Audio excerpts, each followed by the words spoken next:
How to use WhatsApp like a pro.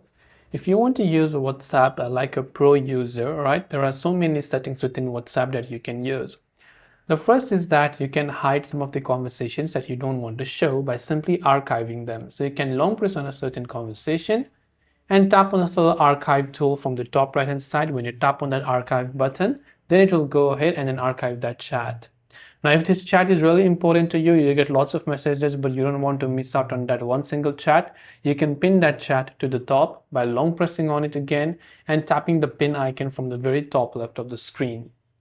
If you're getting lots of notifications from a certain group chat, you can choose to simply mute that particular notifications by selecting that, tap on the three dots icon from there from the top right hand side and just tapping the little mute notification button to mute notifications from that one single chat.